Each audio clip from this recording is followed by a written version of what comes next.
yakoje kuelekea mchezo wa kesho dhidi ya Pamba Jiji. Karibu sana Nation na habari na ambao tunatazama hivi sasa. Natamani kusikia kutoka kwako namna ambavyo nyinyi kama wachezaji mpo tayari kuelekea mchezo wa kesho dhidi ya Pamba. Kwanza kabisa nipende kumshukuru Mungu, tumewasili tukiwa wazima afya jijini Mwanza.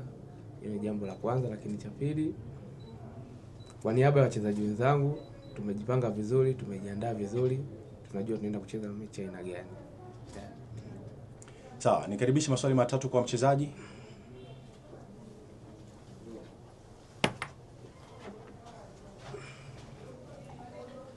Asante kaka.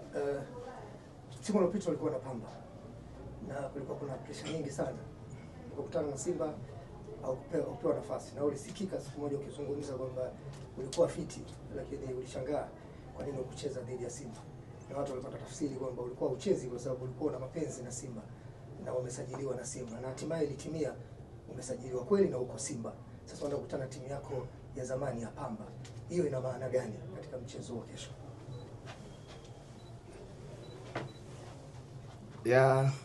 Kimsingi na nikuombe radhi kwa sababu sitopenda kuongelea mambo yaliyopita, sababu tupo hapa kuongelea mchezo unaofuata. Kimsingi Pamba ni timu yangu ilikuwa ya zamani, naweza nikasema na waheshimu kwa nafasi yao, lakini kwa maandalizi tulionayo sisi kama Simba Sports Club, naamini tuna kila sababu na kila sifa ya kushinda mchezo wa kesho. Regardless wana wachezaji wazuri, wana timu nzuri. Hivyo. Tafadhali unapopata nafasi ya kuuliza, tafadhali uliza kuelekea mchezo wa kesho ambao yamepita tayari, ya kushapita. Huu ni msimu wa 2026 2027, na swali lolote linaelekezwa kwa mchezaji, kiongozi, ni swali ambalo inabidi lielekee kwenye michezo ambayo inafuata. Swali la tatu na la mwisho kama lipo. Kevi, kwenye mchezo wa kesho, hasa kwa aina ya uwanja na aina hii ya viwanja, pengine kujitoa kwa zaidi ya 100% kunaweza kuwa kuna faida zaidi hata kuliko mbinu, na maanisha kuvuja sana jasho. Kwenu ninyi kama wachezaji, especially wewe ambaye unafahamu uwanja na nature ya timu unaenda kukutana nayo, kama alivyogusia kocha, unahisi kunaweza kuwa kuna faida ya kuongezea kitu kwa wachezaji wenzako, lakini pia maandalizi katika hilo yako vipi? Naweza nikasema issue ya kujitolea sio tu kwenye uwanja mbovu.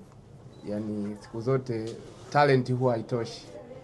Kwamba tunajua tunaenda kucheza mechi tukiwa ugenini, tunacheza na watu ambao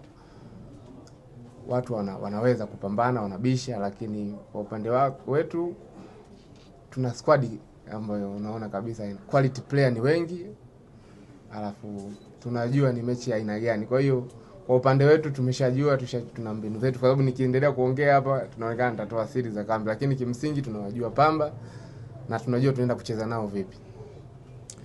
Nikushukuru sana Kevin, na nikutakia kila la heri kuelekea mchezo. Asante sana. Asanteni sana.